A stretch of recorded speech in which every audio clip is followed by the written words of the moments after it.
Chemical kinetics में जानेंगे कि रेट ऑफ रिएक्टेंट जो रेट्स ऑफ रिएक्शन कल बताए थे वो कितने तरह का होता है। What are the types of rate of reactants.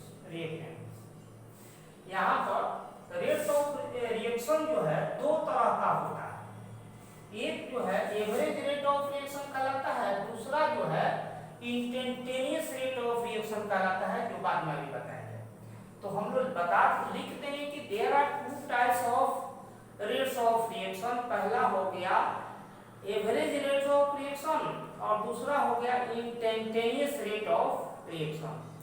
Average rate of reaction को हम लोग कहते हैं तात्क्षणिक वेग, एवरेज वाला को औसत वेग कहते हैं, और इंस्टेंटेनियस को तात्क्षणिक वेग कहते हैं। तो पहले क्या है देखा जाए कि एवरेज रेट ऑफ रिएक्शन क्या है। किसी खास टाइम इंटरवल में, मान लेते हैं 5 सेकंड पर कुछ है, 7 सेकंड पर रिएक्टेंट कुछ बन गए या प्रोडक्ट में कन्वर्ट हो गए, जितना किसी खास टाइम इंटरवल में रिएक्टेंट या प्रोडक्ट का जो चेंजिंग आता है, चेंजिंग माने रिएक्टेंट घटता है और प्रोडक्ट क्या होता है, बढ़ता है, इसी को हम लोग क्या कहते हैं, रेट्स ऑफ रिएक्शन कहते हैं। Average rate of reaction of definition बनाएंगे कि the rate of change of माने डिक्रीजिंग और increasing the concentration of reactant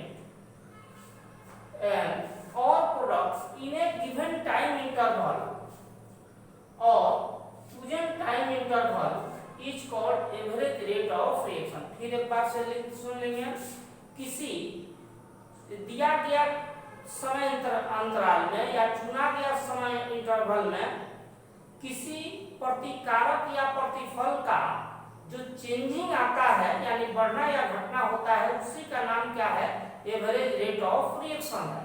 उसी को बोल देते हैं कि the rate of change of माने डिक्रीजिंग और इंक्रीजिंग कंसंट्रेशन ऑफ रिएक्टेंट्स और product in a given time interval और chosen time interval is called average rate of reaction. It is denoted by RAVE। इसको कैसे डिनोट करते हैं, RAVE, are भी चलेगा।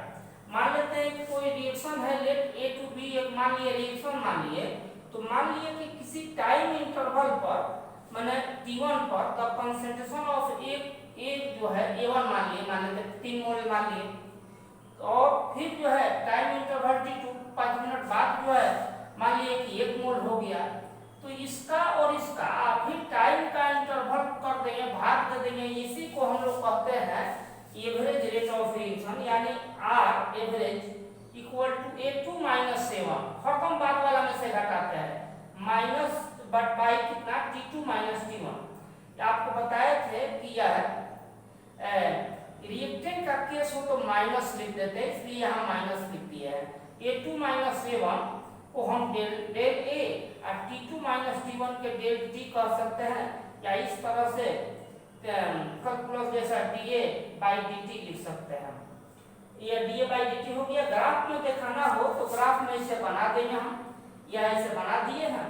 यहाँ जो है जब समय 0 रहता है तो रिएक्टेंट सबसे ज्यादा रहता है, जैसे जैसे टाइम बढ़ता है रिएक्टेंट धीरे धीरे घटता है। जैसे मान लेते हैं कि 5 किलो गेहूं लेगा है पिसवाने के लिए, तो जैसे जैसे टाइम बीतेगा तो 5 किलो 4 किलो होगा, 2 किलो होगा, 3 किलो, इसे ऐसे होगा।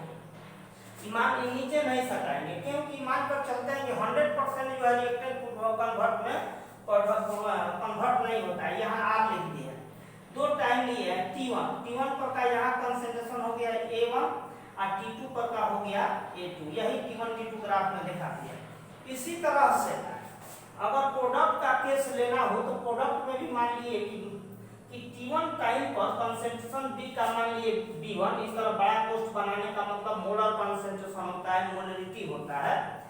इसी तरह से टाइम T2 पर या B2 मान लिए तो एवरेज रेट हो जाएगा हम लोग को B2 माइनस B1। हरदम दिमाग में रखेंगे, नॉमेरिकल इस पर सवाल खूब आता है। हरदम बाद वाला में से पहला वाला घटाते हैं, B2 minus B1, T2 minus T1, ये del B by del T या dB बाई dt हो जाएगा। RAV लिख सकते हैं यहाँ शॉर्ट में।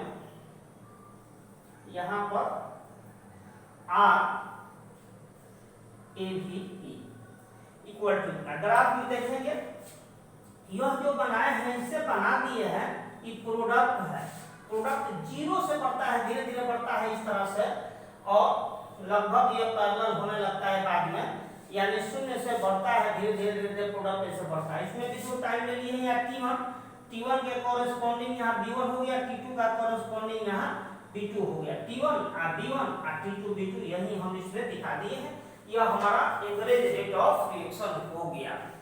तो यह एवरेज रेट ऑफ रिएक्शन के बाद हम लोग देखेंगे इंस्टेंटेनियस रेट ऑफ रिएक्शन क्या है, यह इसके बाद।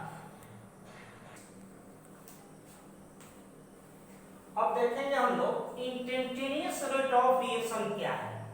इंस्टेंटेनियस माने छोटा टाइम में, अल्पावधि में छोटा सा समय हो, उस इंटरवल में जितना चेंजिंग रिएक्टेंट या प्रोडक्ट का आता है उसी को हम लोग क्या कहते हैं, इंस्टेंटेनियस रेट ऑफ रिएक्शन।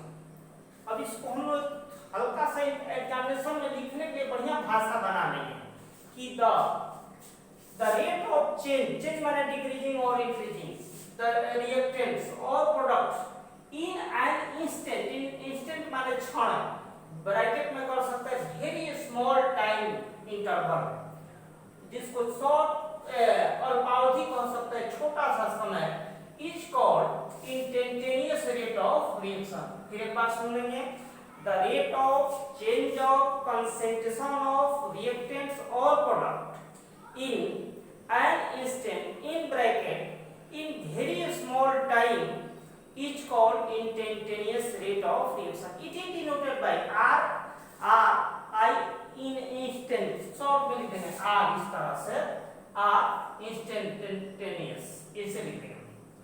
मान लिया जाए कि A to B कोई रिएक्शन है, A पर इसका कंसंट्रेशन लेवल उसी तरह से टाइम T2 पर A2 ऐसे मान लिया जाए, तो यह हम लोग का इसमें भी हम लिख देंगे कि R instantaneous equal to A2 minus A1 by T2 minus T1। यह माइनस है क्योंकि रिएक्टेंट घटता है इसलिए इसके पहले माइनस, अब प्रोडक्ट बढ़ता है इसलिए उसके बाद उसमें प्रोडक्ट में यहाँ प्लस देते हैं, तो यह हो गया dA by dt, ये ऐसे हो गया।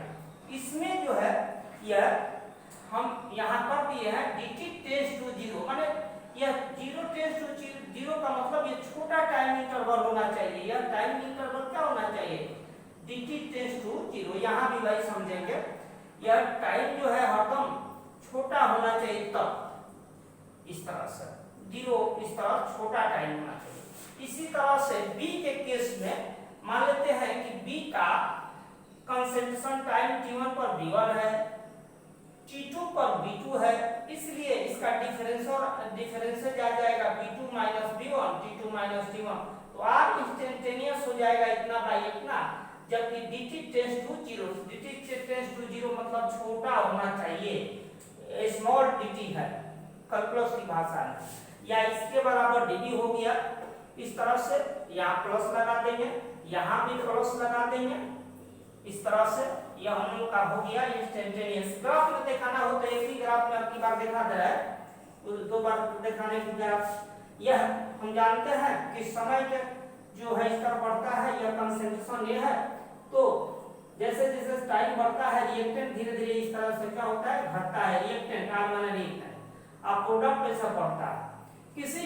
किसी क्षण निकालना है तो यह जो ग्राफ इस तरह आया है उस पर किसी बिंदु पर निकालना, वहां पर टेंजेंट खींच देंगे, टेंजेंट माने स्पर्श रेखा, और टेंजेंट खींच करके इस तरह से यहाँ पर एक ट्रायंगल बनाए, यह जो है आपका मान देगा AB जो है DA का वैल्यू देगा, BC जो है DT का वैल्यू देगा, ये रिएक्टेंट के केस में, इसलिए यहाँ माइनस लिख दिए माइनस DA by DT। इसी तरह से प्रोडक्ट में यहाँ जहाँ निकालना हो, जिस ग्राफ पर निकालना हो उसी पर वहीं पर खींच दें एक टेंजेंट माने स्पर्श रेखा, एक त्रिभुज बनाएंगे, यह DD का वैल्यू देगा, और यह B' जो है यह DT का वैल्यू देगा, वही यहाँ लिख दिया है, यह minus DA by DT, DT tends to 0, उसी तरह से यह DB by DT, DT tends to 0। यह माइनस इसलिए लिखा है कि रिएक्टेंट का केस है, यह प्रोडक्ट का केस है। अब हम लोग आगे इसमें देखेंगे लॉ जो है, रेट लॉ क्या है, रेट एक्सप्रेशन क्या है। अब उसके बाद हम लोग देखेंगे कि रेट लॉ क्या है, इसी को रेट एक्सप्रेशन क्या है, तब तो हम डिफाइन करेंगे रेट कांस्टेंट को। तो पहले रेट कांस्टेंट क्या है, रेट लॉ क्या है, या रेट एक्सप्रेशन क्या है। 11th में पढ़े थे कि ये लॉ ऑफ मास सेक्शन पढ़े थे, R बराबर लिखे थे kf into active mass of A into active mass of B। वो थ्योरेटिकल वैल्यू है, प्रैक्टिकल वैल्यू नहीं है। उसमें जो है यह पावर ले लिया गया था, यहाँ ले भी सकते हैं नहीं भी ले सकते, इसका मीनिंग पहले बताते हैं। पहले यह क्या कर रहा है, यह बोल रहा है कि रेट लॉ क्या है, एक्सपेरिमेंटल रिप्रेजेंटेशन रेट का है, थ्योरेटिकल नहीं। मैंने इसी को बोल रहा है कि the experimental representation of rate of A reaction is called rate law या रेट एक्सप्रेशन। ये कहने से भी दिमाग पर नहीं जाता होगा क्या बोल रहा है। एक्सपेरिमेंटल रिप्रेजेंटेशन क्या है, एक एग्जांपल ले रहे हैं, A plus B arrow product इधर कुछ भी लिख दिया, तो इसे R equal to K into active mass of A, active mass of यहाँ 11th में लिख दिए थे, यहाँ A, यहाँ B का पावर B लिख देते थे, यही चीज लिख देते थे। जो लॉ ऑफ मास सेक्शन था वह थ्योरेटिकल वैल्यू है, ये इतना आ भी सकता है नहीं भी आएगा। यहाँ माने A आएगा, मान लेते हैं कि यहाँ 2 है तो पावर 2 आधी से आएगा नहीं भी आएगा, लैब में करने पर नहीं आता है। तो यह वैल्यू जो है जितना लैब में जितना एक्सपेरिमेंट द्वारा आया है वो अल्फा और बीटा वही है। यह इस A के बराबर और इस B के बराबर हो भी सकता है और नहीं भी हो सकता है। यहाँ पर यह अल्फा और बीटा जो लिख दिए हैं, it may be equal to A और B स्टोइचियोमेट्रिक टर्म्स, भारी लगे तो स्टोइचियोमेट्रिक नहीं लिखेंगे, तो तब इस एक्सप्रेशन का नाम हो जाएगा, then this expression will be said to be rate law या रेट एक्सप्रेशन, जहां अल्फा और बीटा इसके बराबर हो भी सकता है नहीं भी हो सकता है, लैब में करने पर ही पता चलता है कितना आया होगा।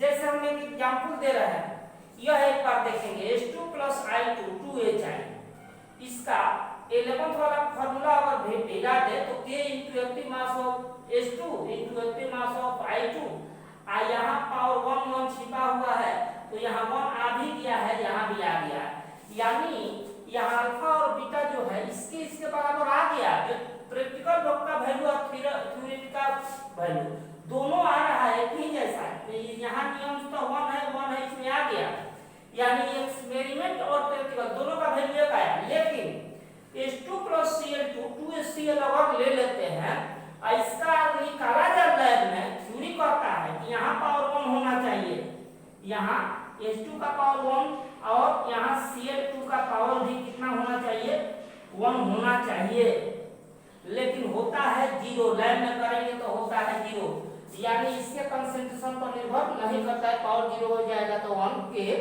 यानी R बराबर के हो जाएगा, कांस्टेंट होता है।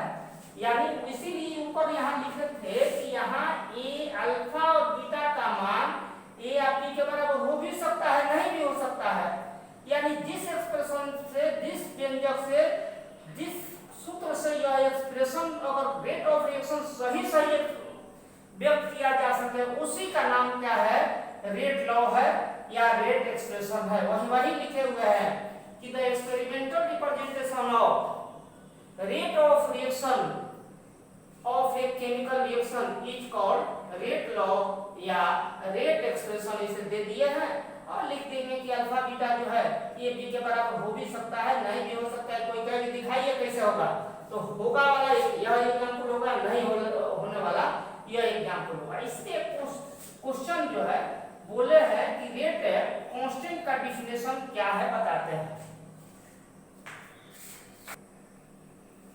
अब बोले थे कि डेफिनेशन ऑफ रेट कांस्टेंट, ये 2 साल पहले सीबीएसई बोर्ड में आया था। यहाँ देखेंगे इसका डेफिनेशन देना है देना है, तो इसको ऐसे फिजिक्स जैसा थोड़ी देर के लिए मान लिए a to the power alpha equal to 1 मान लें and b to the power beta equal to इसको भी 1 मान लें, then यह r equal to k into 1 हो गया, यानी r बराबर कितना हो गया k, यानी k भी क्या है, k भी r है, किसका, जिसका कंसंट्रेशन 1 हो रिएक्टेंट का, यह भी 1 हो। यानी हम लोग कह देंगे इस तरह से कि the rate of reaction of unit concentration of reactant is called rate constant. माने जिस रिएक्शन का रिएक्टेंट का कंसंट्रेशन यूनिट हो, उसका जो रेट ऑफ रिएक्शन आएगा उसी को हम लोग क्या कह देंगे, रेट कांस्टेंट कह देंगे। यानी देयरफॉर रेट कांस्टेंट में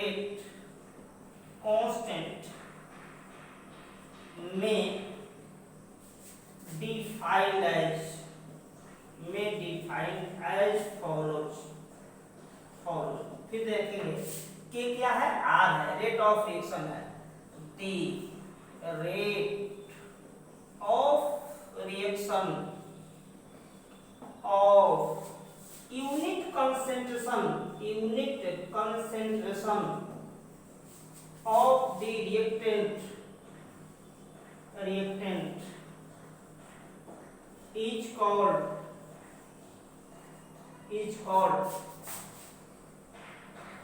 rate constant।